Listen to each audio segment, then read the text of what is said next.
Hello friends, welcome back to my YouTube channel. तो friends, जैसा कि आप जानते हैं हम लोगों ने थर्ड चैप्टर कंप्लीट कर लिया है। हमारा थर्ड चैप्टर था मैट्रिक्स। आई होप आपने उसे अच्छे से समझा होगा, स्टडी करी होगी। अगर आपको कोई भी प्रॉब्लम है तो आप मुझे इंस्टाग्राम पे डीएम कर सकते हैं, अदरवाइज़ आप मुझे कमेंट सेक्शन में कमेंट करके भी बता सकते हैं। अगर आपको और कोई चीज़ भी पूछनी है तो आप वो मुझसे पूछ सकते हैं। आज हम स्टार्ट करने वाले हैं फोर्थ चैप्टर यानी कि सारणिक डिटरमिनेंट्स। तो फ्रेंड्स, यहाँ मैं पूरा लॉन्ग प्रोसेस नहीं पढ़ाऊँगी। यहाँ पे जो इम्पॉर्टेंट चीज़ें हैं वही मैं डिस्कस करूँगी, क्योंकि जो इम्पॉर्टेंट है, जो एग्ज़ाम टाइम में आने वाला है, मैं शुरू से वही डिस्कस करा है मैंने आपके साथ, इसलिए मैं इसे पूरा डीपली नहीं ले जाऊँगी।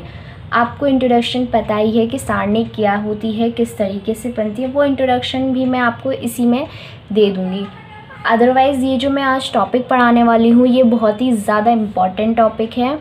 जब आपको सारणिक आप करते हैं उसका क्वेश्चंस, तो आपको इन चीज़ों का पता होना चाहिए। ये उसकी प्रॉपर्टीज़ होती हैं, यानी कि सारणी के प्रारंभिक गुणधर्म। ये हमारी हेडिंग है, यानी कि एलिमेंट्री प्रॉपर्टीज़ ऑफ डिटरमिनेंट्स। तो इस प्रॉपर्टीज़ में वो बातें बताई गई हैं जो बेसिक प्रॉपर्टी हैं और जो हम किसी भी यानी कि डिटरमिनेंट्स के जिस भी क्वेश्चन के साथ हम इसे अप्लाई कर सकते हैं, जिससे हमारा क्वेश्चन शॉर्ट बन सकता है। तो ये उन चीज़ों के लिए है। आप इसको अप्लाई करके अपने क्वेश्चंस को इजीली बना सकते हैं और इसे सॉल्व भी कर सकते हैं इजी। तो ये उस टाइप की प्रॉपर्टीज़ हैं। आपको इन्हें बहुत अच्छे तरीके से अपने माइंड में रखना है, क्योंकि इसका यूज़ कब कहाँ पर जाए वो हम कुछ कह नहीं सकते। तो बट ये है कि आपका डिटरमिनेंट्स का क्वेश्चन 101% एक आता है एग्ज़ाम टाइम में, और वो भी लॉन्ग में आता है। तो इन प्रॉपर्टीज़ जब भी आपको याद होंगी ये प्रॉपर्टीज़, तो आप इजीली उस क्वेश्चन को सॉल्व कर पाएंगे इन प्रॉपर्टी का यूज़ करके। इसलिए इन प्रॉपर्टीज़ को डिस्कस करना बहुत ज़रूरी है। तो चलिए आज की इस वीडियो को स्टार्ट करते हैं। तो फ्रेंड्स, वैसे तो ये प्रॉपर्टीज़ 8 होती हैं, बट यहाँ मैंने 2 प्रॉपर्टीज़ को हटा दिया है क्योंकि वो इतनी मायने नहीं रखती हैं। जो 6 प्रॉपर्टी हैं मैं उनके बारे में आज आपको इस वीडियो में बताऊँगी। तो जैसे कि आप जानते हैं, जो हमारी फर्स्ट प्रॉपर्टी है, मैं एक एक करके आपको बताऊंगी उसे और समझाऊंगी भी कि किस तरीके से आप इन प्रॉपर्टीज़ को यूज़ कर सकते हैं। तो फर्स्ट है, यदि सारणी की किसी पंक्ति या स्तंभ का प्रत्येक अवयव शून्य है तो सारणी का मान शून्य होता है। फ्रेंड्स, आप ये जानते हैं कि ये होती है रो और ये होती है कॉलम, और हिंदी में रो को पंक्ति कहते हैं और कॉलम को स्तंभ कहता है। तो इसका मतलब ये है इस प्रॉपर्टी का कि अगर आपकी किसी भी पंक्ति में, यानी कि आपकी कोई भी एक पंक्ति यानी कि किसी रो में या किसी कॉलम में अगर ज़ीरो दिखाई दे रहा है तो उस प्रॉपर्टी का मान ज़ीरो होगा। क्योंकि जब आप इसको मैट्रिक्स की तरह इसे सॉल्व करते हैं, जब आप इसे सॉल्व करेंगे तो जब इनटू में ज़ीरो होगा तो ऑब्वियसली बात है पूरा जो हमारी डिटरमिनेंट से वो ज़ीरो हो जाएगी। इसीलिए हम यहाँ पे डायरेक्ट ही ज़ीरो रख देते हैं। तो आपको समझ में आ गया होगा। सेकंड है हमारी, यदि किसी सारणी पंक्तियों को स्तंभों में या स्तंभों को पंक्तियों में परिवर्तित कर दिया जाता है तो सारणी के मान में कोई परिवर्तन नहीं होता। ये बहुत ही सिंपल है, बट यहाँ पे याद रखने वाली ये बात है कि यहाँ पे पंक्तियों की बात हो रही है, यानी कि जितनी भी यहाँ पे रोज़ हैं उनके बारे में बात हो रही है। तो जब आप, जैसे कि मैं एक डिटरमिनेंट्स बनाई, जब मैं रोज़ को कॉलम में और कॉलम्स को रोज़ में, कैसे, ये हमारी रो है, जब मैं इसे कॉलम में चेंज करूँगी, B1 C1, A2 B2 C2, A3 B3 C3, तो जब मैं सभी रोज़ को सभी कॉलम में और सभी कॉलम्स को या सभी रोज़ में चेंज करूँगी, तो जब हम सॉल्व करेंगे तो उनके मान में यानी कि उनके आंसर में कोई भी चेंजेस नहीं आने वाले हैं।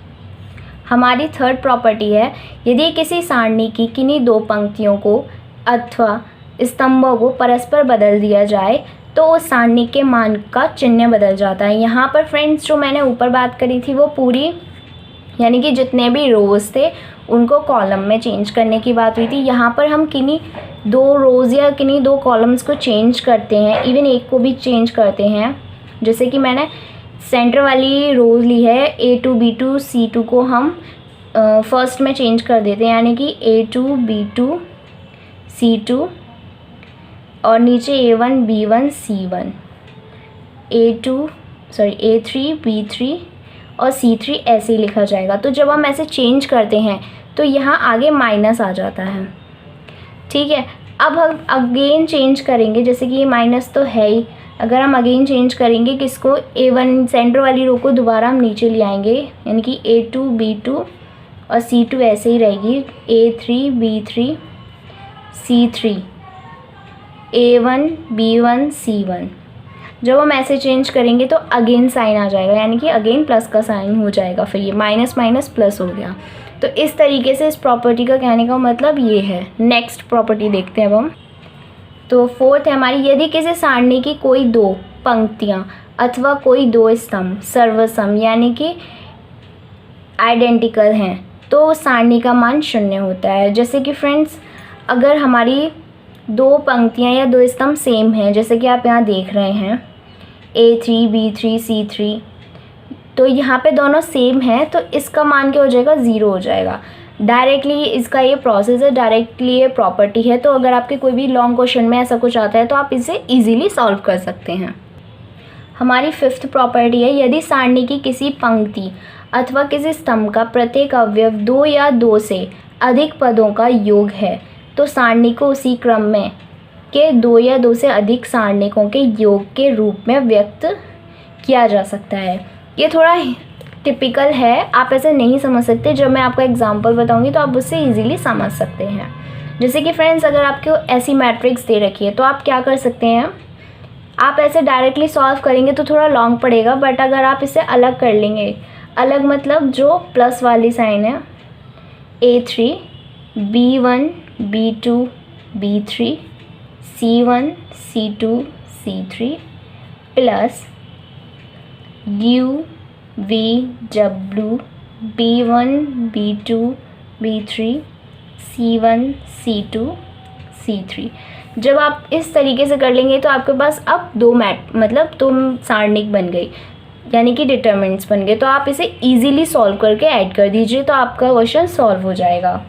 अब हमारी नेक्स्ट जो है 6, यदि सारणी की किसी पंक्ति अथवा किसी स्तंभ के प्रत्येक अवयव को अचर k से गुणा कर दिया जाए तो नए सारणी का मान मूल सारणी के मान का k गुना हो जाता है। यानी कि जब पहले मैंने आपको एडिशन के बारे में बताया था, अब ये मल्टीप्लिकेशन के बारे में है। अगर आपके पास कोई भी सेम नंबर्स सेम रो या सेम कॉलम में मल्टीप्लाई हो रहे हैं तो आप उन्हें कॉमन ले सकते हैं। यानी कि यहाँ पर देखिए m सेम रो में मल्टीप्लाई हो रहा है, यहाँ n यहाँ l, तो आप m n l को जैसे आप नॉर्मली कॉमन ले लेते हैं उसी तरीके से आप सारणिक में भी ले सकते हैं। उसके बाद आप सिंपल सी एक मैट्रिक्स बनेगी, इनको आप बाहर निकाल लीजिएगा, कॉमन ले लीजिएगा। उसके बाद आपकी एक मैट्रिक्स बन जाएगी C1 C2 C3 तो उसके बाद आपको क्या करना है, केवल इस मैट्रिक को सॉल्व करना है और इससे मल्टीप्लाई करना है। तो ये क्या होते हैं, ये प्रॉपर्टीज़ जिससे हमारे क्वेश्चंस बहुत इजी बन जाते हैं। Thank you friends. अब हमारा नेक्स्ट चैप्टर स्टार्ट हो चुका है। प्लीज़ मेरे चैनल को सब्सक्राइब कर लीजिए, बेल आइकन को प्रेस कर दीजिए और लाइक शेयर कमेंट करना बिल्कुल ना भूलें। अगर आपको कोई भी प्रॉब्लम हो तो मुझे इंस्टाग्राम पर DM करें। Thank you.